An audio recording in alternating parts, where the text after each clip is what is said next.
Today, the latest weapons, coupled with the fighting skill of the American soldier, stand ready, on the alert all over the world to defend this country, you, the American people, against aggression. This is The Big Picture, an official television report to the nation from the United States Army. Now, to show you part of the big picture, here is Sergeant Stuart Queen. From the end of January to the middle of March, the big delta country of Alaska is a snowbound wilderness where the mercury can drop to 50 degrees below zero, and often does. Yet during these 3 months, your Army held Exercise Moosehorn, the longest and coldest Alaskan maneuver on record.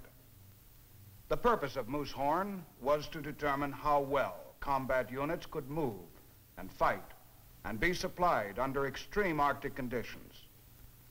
Big picture crews were there during the entire maneuver. They have recorded for you Exercise Moosehorn.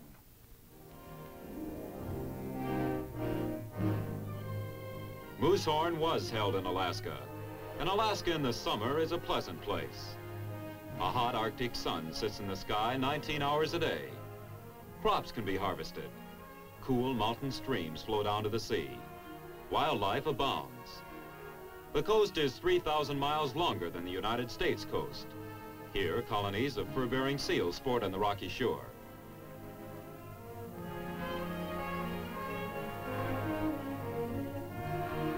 But even in the summer, Alaska is an empty place, with only 1 inhabitant to every 8 square miles of territory.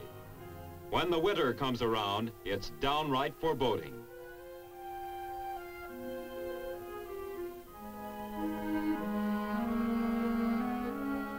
Civilization in the Arctic is a difficult proposition.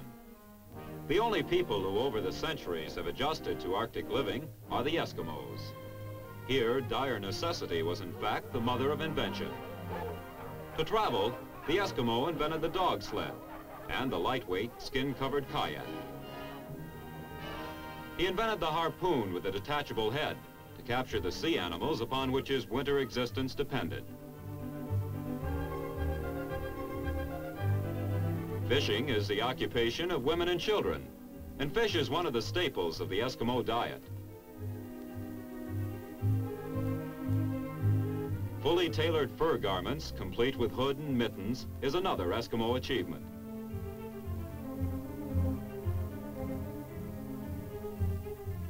While the women fish, the men concentrate on bigger game, like this pair of walrus.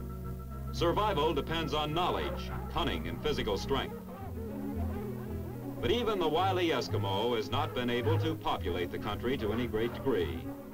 Away from his scattered settlements, anyone in search of any living thing would find little more than an occasional polar bear lumbering over the windswept snow.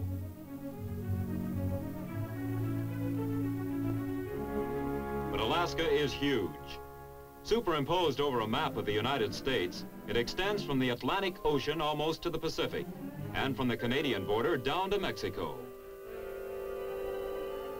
So Alaska is big and empty and cold, but it is also vitally important to the defense of the United States. Its geographical position places it directly astride any logical Arctic invasion route. This fact was made painfully clear in World War II when the Japanese invaded the Aleutians. Alaska was the only part of the Western Hemisphere so invaded.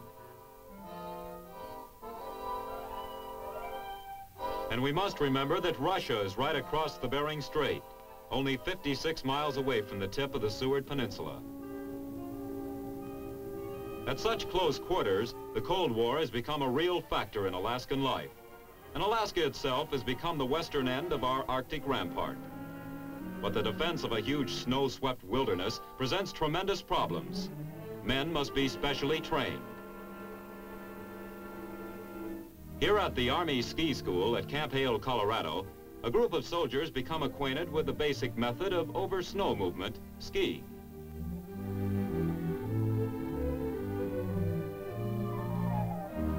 If you're going to be stationed in Alaska, you're going to have to ski. It doesn't matter whether you're from Arkansas or Idaho. You're going to learn here at Camp Hale. An instructor demonstrates the proper method of skiing on the level.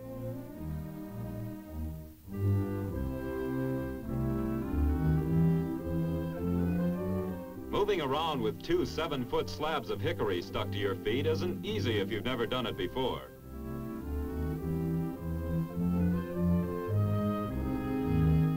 But once you get the hang of it, chances are you'll become a ski enthusiast and gain a lifetime of pleasure from an exhilarating sport. But the Army is primarily interested in teaching you how to get from here to there over the snow in the quickest and easiest way. Of equal importance to the training of the Arctic soldier is the development of his equipment. This is the latest in Arctic fashion, the cold bar suit. Worn directly over the skin, it has unusual insulating qualities that are not affected by wind, rain, or snow. Zippers simplify getting in and out and allow for venting when the temperature soars above freezing.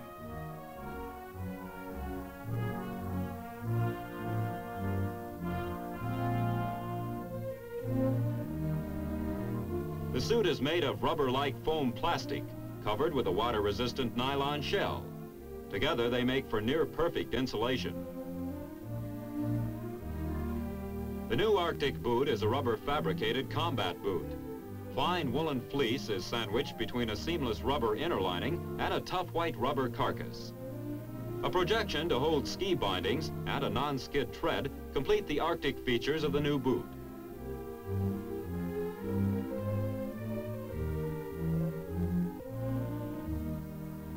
Here at the brand new Quartermaster Research and Development Center at Natick, Massachusetts, the new and old boot come out of the deep freeze.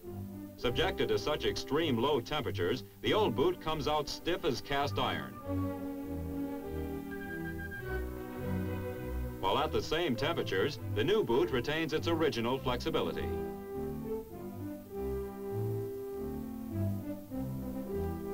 Frolicking in ice water up to your ears is one way to test the amazing qualities of the cold bar suit. Will keep a man afloat indefinitely and warm and dry in ice water for periods up to 20 minutes. A special consultant to the Quartermaster Corps, the famed Arctic explorer, Sir Hubert Wilkins, is pleased to find the men warm and dry inside. At other research laboratories elsewhere in the Army, other pieces of equipment are developed and tested for Arctic use. Here in the cold chamber at Fort Monmouth, a mobile electrical generator gets the deep freeze treatment.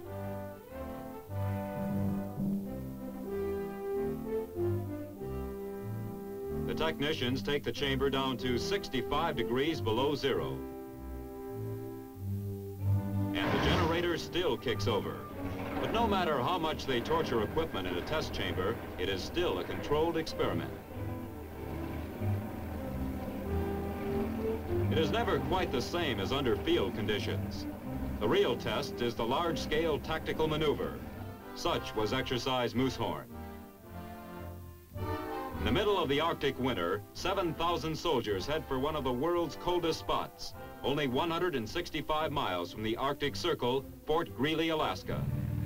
6 combat battalions from Alaskan bases and 1 from Fort Lewis, Washington, are going to find out for future reference just how tough it is to move and fight and resupply large tactical units under adverse Arctic conditions.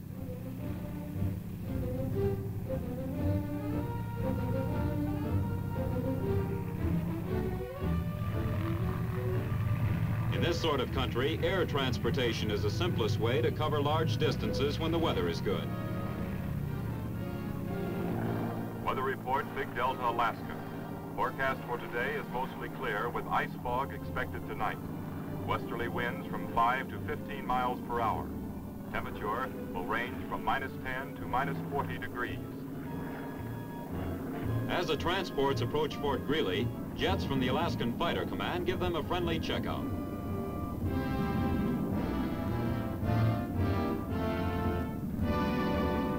Down at Fort Greely in the Big Delta region of Alaska, preparations for Exercise Moosehorn are well underway. The maneuver directors attend a briefing. Exercise Moosehorn will be conducted on undeveloped Arctic terrain. The existing road net will not be utilized. Supply by air and by overland transport will will be compared and evaluated. Ability of units to deliver timely and accurate fire will be determined. So this was Alaska. The airport apron at Greeley looked like Grand Central Station during the rush hour. Alaska may be big and empty, but we sure weren't alone up here now. It wasn't long before we got the word. Maneuver situation. Aggressor forces of unknown strength have made airborne landings north of the Alaskan range. An aggressor airborne unit has seized Delta Junction. 2 battalion combat teams will immediately engage the aggressor forces and destroy them. That was our mission. But troop transports weren't the only aircraft stopping at Fort Greely, and the tactical maneuvering of troops wasn't the only mission. One of the primary purposes of Exercise Moosehorn was to determine the most effective method of resupplying large combat units under adverse Arctic conditions. Tons of material started coming into Fort Greely. The 54th Squadron, the Eager Beavers, did yeoman duty bringing the supplies in. To keep a modern mechanized column on the move takes a literal lake of gasoline. In this terrain with a blanket of snow, you can't expect to get more than about 1.5 miles on a gallon of gas. Even in a Weasel, the lightest over snow vehicle, a full tank won't let you get 100 miles. Here, where resupply is most important, it is also most difficult.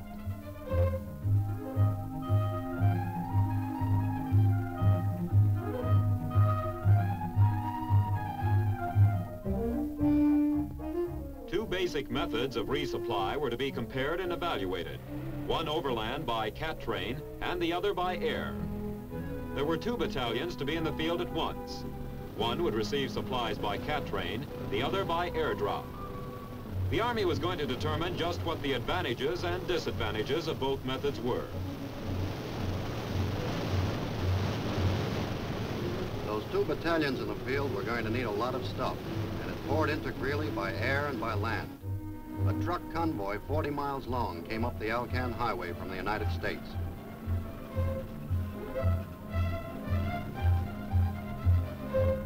And at the fort, initial supplies for the first phase of the maneuver are transferred to the over-snow vehicles that will take part in the exercise.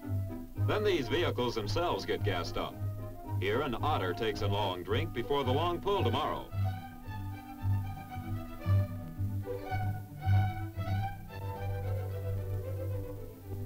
Tankers get their vehicles ready for the big push ahead. Gas tanks are topped off, final checks are made.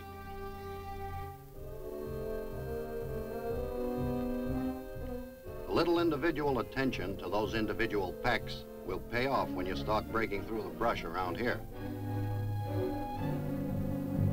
In the Arctic, the equipment for a squad of men is carried in an improved plastic version of the Eskimos' Akio, the 200-pound sled. The specially designed Arctic tent goes in first. That's your winter home.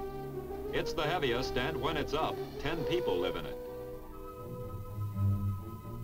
Sea rations and that most welcome piece of equipment, the Yukon stove, get loaded in next. Otter equipment follows. Then everything gets lashed down good. What you carry on your person is pretty important up here, too. Sounds like the wrong end of the world, but chapstick, dark glasses, and sunburn cream are as necessary here as they are on a tropic shore. Other items like waterproof matches, chemical fire starters, and candles can keep things pretty cozy inside an Arctic tent.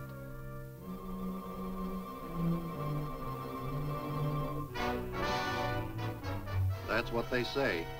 But I can tell you one thing for certain. We were sure just about to find out. Weather report, Big Delta, Alaska. The maneuver area is covered with 2 feet of snow, with drifts to 6 feet. 8 to 10 inches additional snowfall expected. Temperatures continue to be below normal for this area.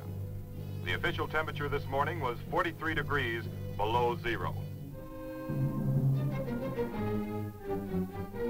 This is the sort of weather when all internal combustion engines get mighty stubborn and uncooperative. But a blast of hot air from the old Herman Nielsen heater will usually bring them around.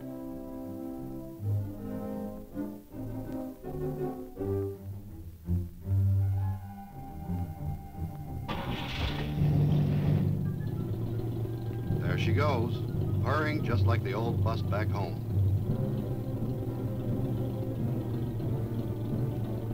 H-hour D-Day, and the 1st Battalion pulls out of Fort Greely. Objective, aggressor forces 45 miles away. The advanced trail-breaking unit shoves off first. The bulk of the battalion will follow with more tanks, more men, and more vehicles. Then the 2nd Battalion will get underway. 2,400 men against the unpredictable Arctic winter.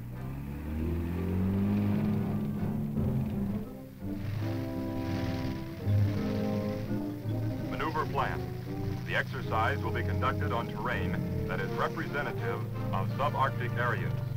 The existing road net will not be utilized. So we used the Delta River. It's frozen solid, makes a nice highway.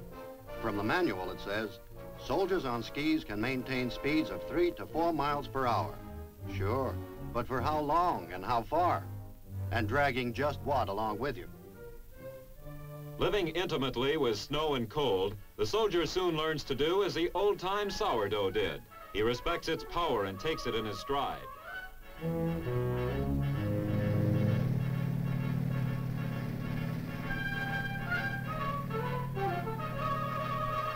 Up here, you can't carry a canteen of water.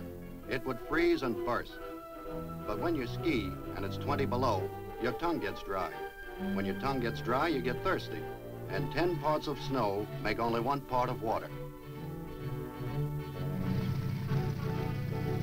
Maneuver situation. The 1st Battalion made good progress today and is advancing on the aggressor-held positions near Donnelly's Dome.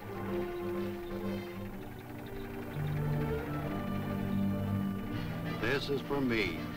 They tell me ski joring is an old Scandinavian custom originally done behind a horse. Up here we use a weasel and it works out even better. And it sure is the easiest way to get from here to there over open country.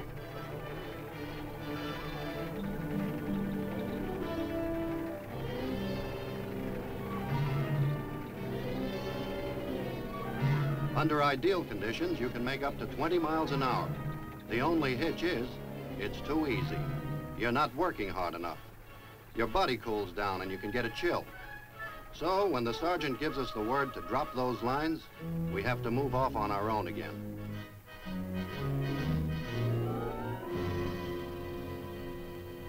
Maneuver situation. Yesterday, the 1st Battalion established a Moosehorn record when they moved 19 miles in 1 day, coming within a few miles of the aggressor position. In the Arctic, a bivouac area is a touchy thing to select. Here, the advance party checks a likely site. Tactical consideration and human comfort usually are at cross purposes.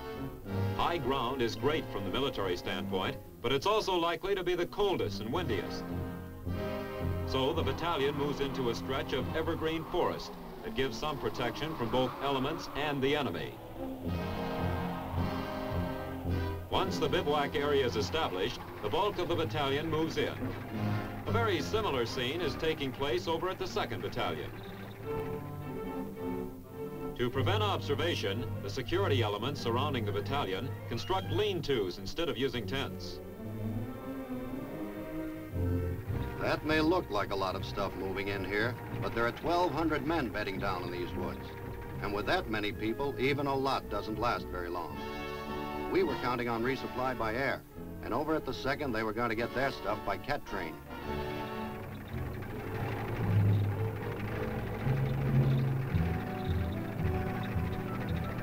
Maneuver situation.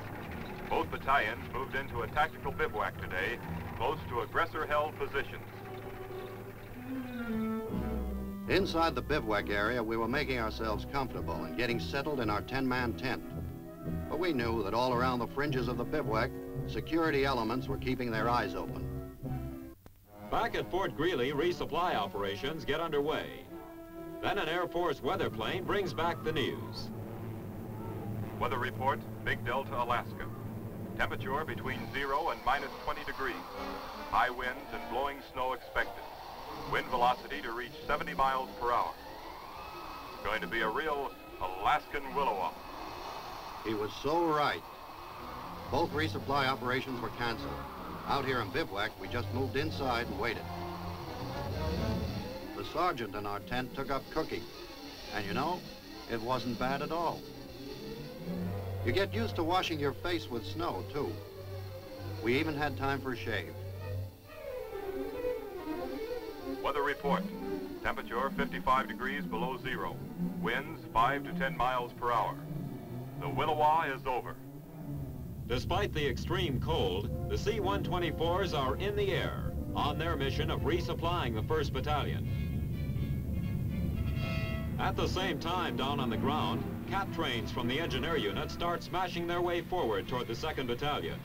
There isn't very much up here that can stop one of these mechanical monsters. It takes skill and courage to knock a trail through this Arctic wasteland, but if the man has the stuff, the machine will see him through. Meanwhile, the Air Force was making delivery over the 1st Battalion drop zone.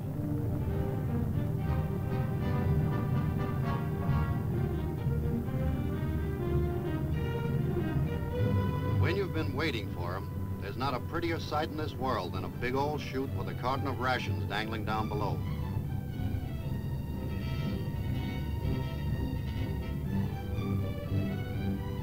Maneuver situation. The 1st Battalion was resupplied by paradrop at 11 a.m. this morning. Landing on the drop zone were 2,000 sea rations, 2,000 assault packs, 6,800 gallons of gasoline, and 14,500 pounds of ammunition. As soon as those supplies were down, we pounced on them with weasels and otters towing sleds. Despite the delay caused by the high winds and blowing snow, the 1st Battalion was effectively resupplied by air, proving the feasibility of this type of operation.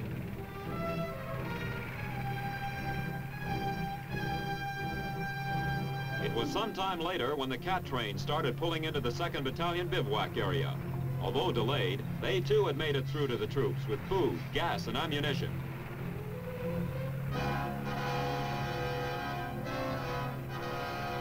Maneuver plan. Supply by air and by overland transport will be compared and evaluated. Each one of these sleds can deliver 10 tons of material, and a bulldozer can pull 3 of them. These sleds are carrying 62 drums of gasoline. That can move a lot of equipment a long ways, even in this kind of a country. And the 2nd Battalion was pretty soon going to have to move.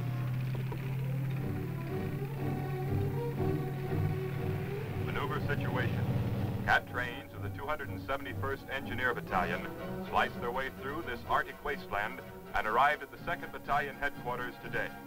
They delivered 4,000 gallons of gasoline, 2,000 sea rations, 2,000 assault packs, and 5,000 pounds of ammunition.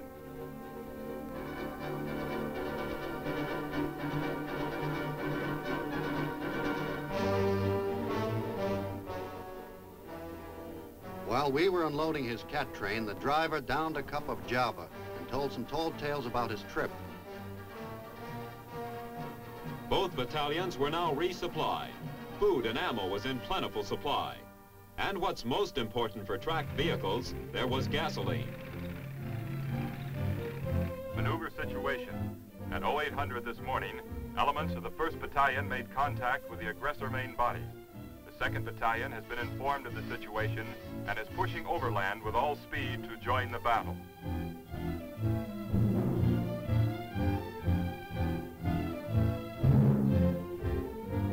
Maneuver plan. Ability of units to deliver timely and accurate fire will be determined.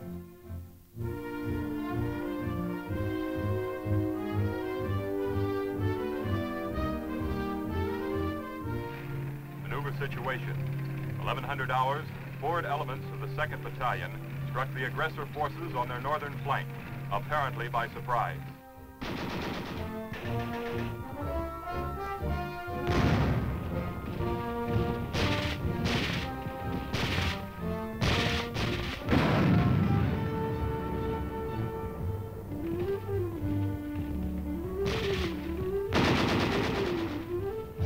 Maneuver situation, 1400 hours.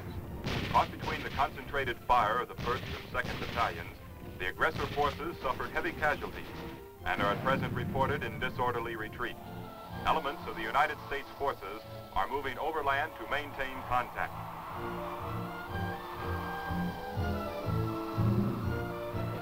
simulated casualties from both U.S. battalions are being evacuated by the 57th Helicopter Evacuation Company from Fort Sam Houston, Texas.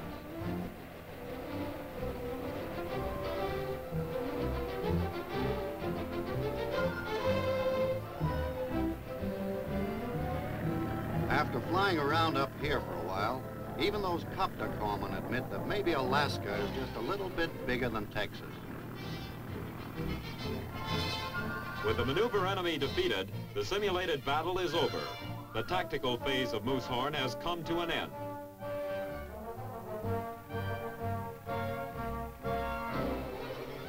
On the way back to Greeley, we had time to think it over. And you know, we learned one big thing. We learned that we could live and move and even fight in the Arctic if we had to. But don't let anybody tell you it's a no-sweat proposition. Tired but successful, the Moosehorn veterans return to Fort Greely. Proudly, they pass in review. Moosehorn was the longest Army maneuver ever held in Alaska, and the biggest. Over half the Army forces stationed in Alaska participated. For the first time, troops from the United States were employed in an Alaskan maneuver. An ambitious exercise has been a success.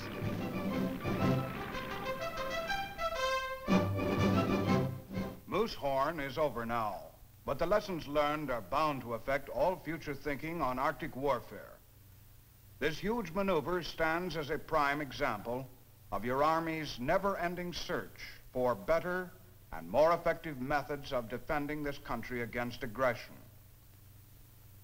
This is Sergeant Stuart Queen, inviting you to be with us again next week for another look at your Army in action on The Big Picture. The Big Picture is a weekly television report to the nation on the activities of the Army at home and overseas. Produced by the Army Pictorial Center, presented by the United States Army in cooperation with this station. You too can be an important part of the big picture.